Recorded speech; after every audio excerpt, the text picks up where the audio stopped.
Hello दोस्तों कहानी बहुत मज़ेदार और हास्यप्रद है, इसलिए कहानी को पूरा ज़रूर सुनिए। चलिए शुरू करते हैं कहानी। एक गांव में 4 आदमी रहते थे। वो बिल्कुल नकारा और एकदम से बेवकूफ़ किस्म के आदमी थे। एक दिन उन चारों में बहस हो जाती है। वो कहते हैं कि शर्त लगाते हैं कि चारों में से कौन सबसे ज़्यादा बेवकूफ़ है। उनको आपस में पता नहीं चल पा रहा था कि कौन सबसे ज़्यादा बेवकूफ़ है।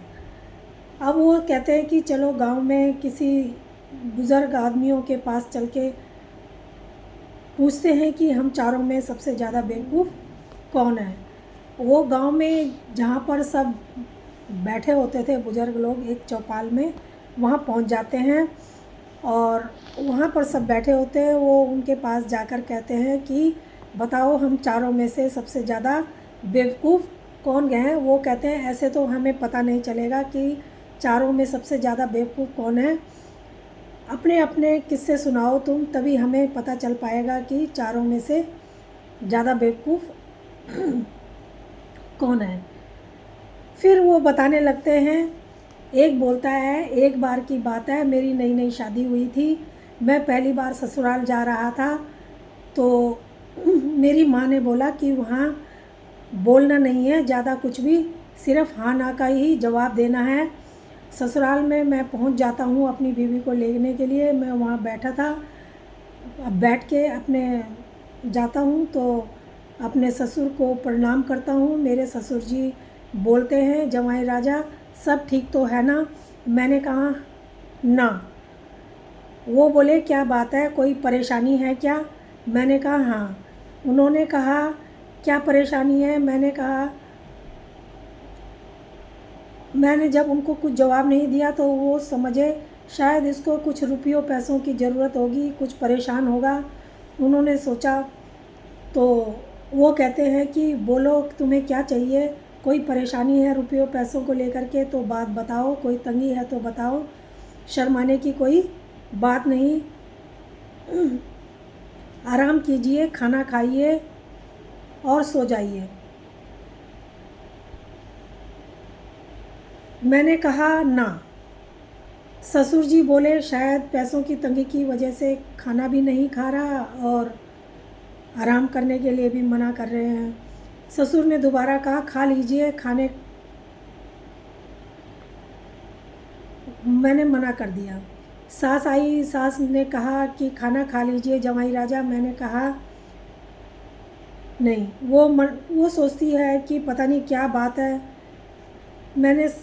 वो मेरे सामने से खाना उठा के ले जाती हैं और जाके किचन में रख देती हैं और कहती हैं कि जब मर्जी आए, जब तुम्हारा दिल करे तब खा लेना। वो वहाँ से फिर चली जाती हैं। मैं वहाँ पर लेटा हुआ था। मुझे रात को भूख लगती है, मेरे को नींद नहीं आ रही थी।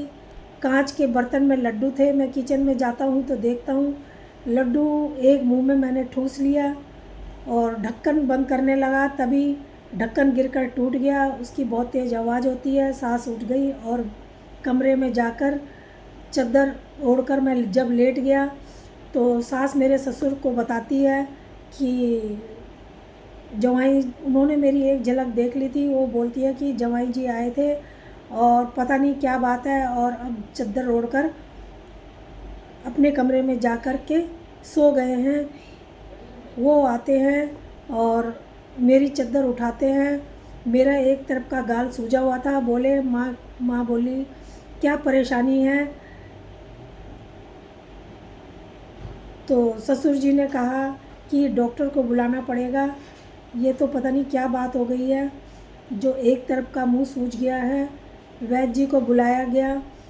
वैद्य जी जब मुंह देखते हैं तो गाल एक तरफ का सूजा होता है।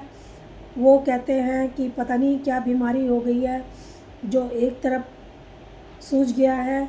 वो उस तरफ गाल पे हाथ लगाते हैं तो लड्डू खिसक के दूसरी तरफ चला जाता है। जब दूसरी तरफ हाथ लगाते हैं तो लड्डू बीच में आ जाता है। जब लड्डू बीच में आ जाता है तो जो वैद्य जी होते हैं वो चिमटी से मुंह खुलवा करके चिमटी डालते हैं मुंह में, तो देखते हैं लड्डू नीचे गिर जाता है। सब हंसने लगते हैं।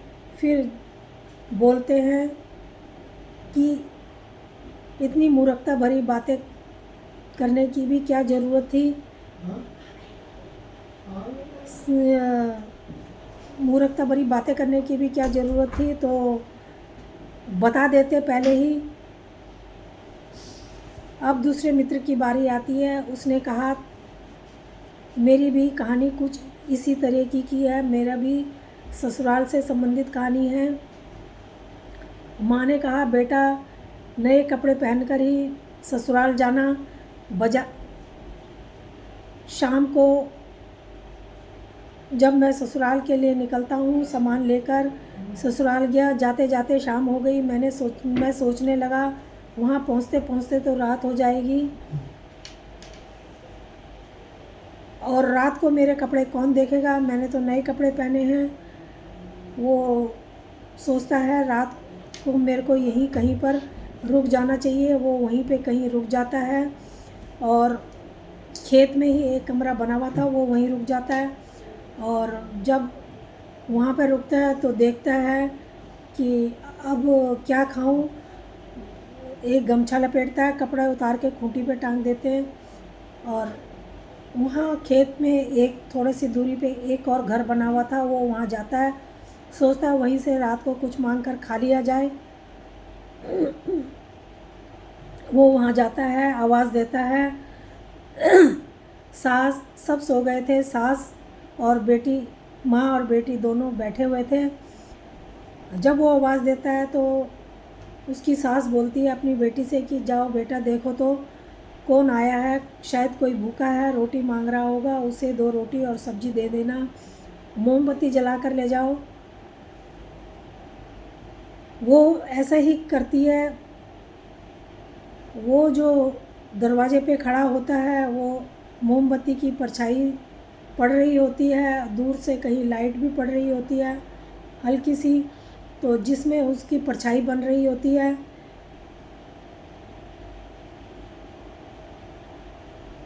वो जो लड़की होती है वो तो उसको नहीं देख पाती कि ये कौन है, लेकिन वो जो जमाई था वो उसको देख लेता है। उसकी मोमबत्ती की रोशनी में उसका मुंह देख लेता है और पहचान जाता है। वो सोचता है अरे ये तो मैं अपने ही ससुराल में आ गया, ये तो गलत हो गया, अब क्या करूं। वो पीछे को खिसकता है, पीछे पीछे खिसकता जाता है। अब जब पीछे खिसकता है वहाँ पर एक गाय का बहुत सारा गोबर का ढेर हो रखा था। मैं पीछे खिसकता हूँ तो वहाँ गिर जाता हूँ। अब मैं वहाँ जब गिरता हूँ तो चिल्लाने लगता हूँ। अब मुझे वहाँ से मेरे ससुर और मेरा साला आते हैं, वो मुझे वहाँ से उठाते हैं, निकालते हैं। वो मुझे वहाँ से निकाल के नहलाते धुलाते हैं, कपड़े पहनाते हैं, फिर पूछते हैं तुमने ऐसा क्यों किया। तो मैं बताता हूँ कि मैंने सोचा कि मैं नए कपड़े पहन कर आया हूँ, रात हो जाएगी तो मेरे कपड़ों को कोई देख नहीं पाएगा, इसलिए मैं सुबह जाऊँ ताकि मेरे कपड़ों को देख पाएँ, नए कपड़ों को। तो ससुर जी कहते हैं कि हमें कपड़ों से क्या लेना देना, हमें कपड़े पुराने पहन के आओ या नए पहन के आओ, हमें तो आपसे मतलब है। ऐसे बेवकूफ़ी भरी बातें हरकतें आइंदा से मत करना। अब तीसरे की बारी आई। तीसरे मित्र ने उसने कहा कि मेरा भी किस्सा मेरे ससुराल से ही जुड़ा हुआ है। मेरी सास बेहद की तबीयत ख़राब हो रखी थी, सिर्फ घर पर हम दोनों मियाँ बीवी ही थे। मैंने अपनी पत्नी को बोला कि तुम घर पर ही रहो, मैं ही अकेला देख कर आ जाता हूँ, मैं ससुराल जाता हूँ। घर पर वहाँ सास अकेली थी, ससुर और साले साहब खेतों पर गए हुए थे काम करने के लिए। जब मैं वहाँ जाता हूँ देखता हूँ सास ने मुझे नाश्ता कराया, और नाश्ता कराकर फिर कहने लगी कि आप आराम करो, मैं खेतों में जा कर के उनको खाना दे के आती हूँ। तो मैंने सोचा ये क्यों जाएंगी, ये तो बीमार हैं, चलो मैं ही चला जाता हूँ। मैंने कहा आप आराम करिए, खाना मैं देकर आता हूँ। मैं वहाँ जाता हूँ, पता पूछ लेता हूँ कि कौन से खेत में वो होंगे। मैं वहाँ जाता हूँ, चौराहे पर देखता हूँ एक जगह काट लगा हुआ था। मैंने वो काट, ऐसा काट कभी देखा नहीं था। मैं जब पता पूछते पूछते वहाँ जाता हूँ तो पता चलता है ये काट में जो राजा होता है वो जब कोई लगान नहीं देता टाइम से तो उसको यहाँ पर काट के अंदर बंद कर देता है, उसको सज़ा देता है। इसका इस्तेमाल इसलिए किया जाता है। मैंने सोचा कि मैं इसके अंदर जाके देखूँ ये है क्या चीज़, कैसा होता है। मैं अंदर जाता हूँ, उसके अंदर अपना सिर दे बैठता हूँ, फिर मैं एक पत्थर से उसे ठोक देता हूँ, वो सख्त हो जाता है। इतने में एक कुत्ता आता है, मैं वहाँ जो मैंने रोटी नीचे रखी हुई थी वो मेरी रोटी उठाकर जाने लगता है। मैं कुत्ते को वही पत्थर उठा के दे मारता हूँ, पत्थर दूर जाके गिरता है। अब मैं फंस जाता हूँ, शाम हो जाती है, खाना वहाँ खेतों में पहुँचता नहीं है। वो परेशान हो जाते हैं, भूख के मारे घर आकर सास पर चिल्लाते हैं। सास कहती है मैंने तो जवाई आए थे और मैंने तो उनको खाना दे के भेजा था सुबह ही। वो कहते हैं अभी तक कोई नहीं आया खाना लेके, तुम झूठ कह रही हो। वो कहती है नहीं, मैंने तो भेजा है। तो वो कहते हैं कि जब यहाँ भी नहीं है और खेतों पर भी नहीं गए तो कहाँ गए। फिर वो ढूंढने के लिए निकलते हैं। जब वो ढूंढने के लिए निकलते हैं तो वहाँ पता करते करते निकलते हैं, पता चलता है कि एक आदमी बताता है कि वहाँ पर एक आदमी काट के अंदर बंद है। वहाँ पर जाके देखते हैं कि वो तो जवाई बंद है। अब वो सीधा राजा के पास पहुँचते हैं, राजा से पूछते हैं कि तुमने हमारे जवाई को काट में क्यों बंद किया। वो राजा कहते हैं मैंने तो किसी को काट में बंद नहीं किया, ना मैंने कोई अपने सिपाहियों को हुक्म दिया।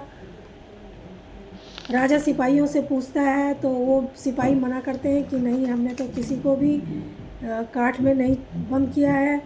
राजा और वो ससुर सास सब उन उसको ढूंढने के लिए जाते हैं, देखते हैं तो वहाँ पर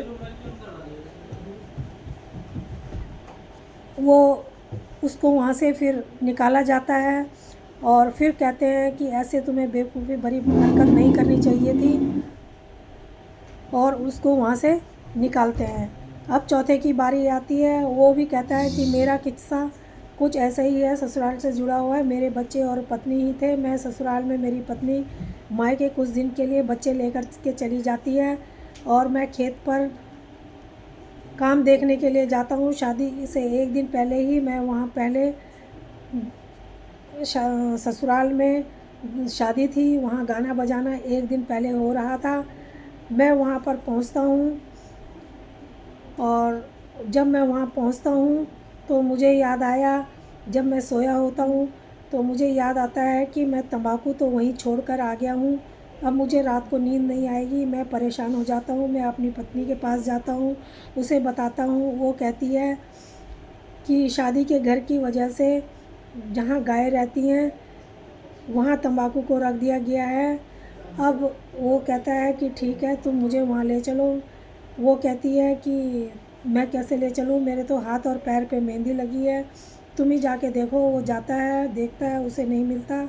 वो फिर आता है, अपनी पत्नी को बोलता है कि मुझे तो नहीं मिला, तुम ही चलो। अब वो अपने पति को लेकर के कहती है मैं चलूँ तो कैसे चलूँ, मेरे तो हाथ पैर पे मेहंदी है। वो कहता है मैं तुम्हें अपने कंधे पे उठा लेता हूँ। वो अपनी पत्नी को कंधे पे उठा के चल पड़ता है। जब वहाँ जाता है तो कंधे पर ले कर के वहाँ जाता है तो लाइट नहीं होती। वो एक दूर से वहाँ पर परछाई बनती है, जिसे सब गाय देख कर के, उस परछाई को देख कर के डर जाती है। वो रस्सी तोड़कर वहाँ से भागती हैं। जहाँ शादी का खाना बन रहा था तभी वहाँ लोग आ गए। गाय देखते हैं कि कैसे भाग रही हैं, सब देखते हैं क्या बात हो गई। फिर वो देखते हैं कि सास ससुर आते हैं, वो देखते हैं कि मैंने उनकी लड़की को कंधे में उठा रखा है। वो बोलते हैं कि इसको कंधे में क्यों उठा रखा है। जमाई जी, मैंने कहा, मैं उनको सारी बात बताता हूँ, बोलता हूँ कि मुझे रात को नींद नहीं आती, इसलिए मैंने ऐसे किया। वो कहते हैं कि तुमने हमें बता देना चाहिए था, ऐसे बेवकूफ़ी भरी हरकत नहीं करनी चाहिए थी। अब वो कहते हैं कि अब बताओ, हम चारों में से सबसे ज़्यादा मूर्ख कौन है। तो वो बोलते हैं, मूर्ख तो तुम चारों ही हो, पर सबसे ज़्यादा मूर्ख हमें वो लगा जो काठ में अपना सिर दे देता है, काठ में अपने आप ही बंद हो जाता है, फंस गया। तो दोस्तों, बुज़ुर्गों की तो ये राय है, आपकी क्या राय है। दोस्तों, आज हमारे घर में कुछ काम चल रहा है, इसलिए खटर पटर कुछ ज़्यादा ही हो रही है, तो थोड़ा डिस्टर्बेंस थी। तो आपको ये कहानी कैसी लगी? अगर अच्छी लगी हो तो प्लीज़ लाइक और सब्सक्राइब ज़रूर करना। धन्यवाद।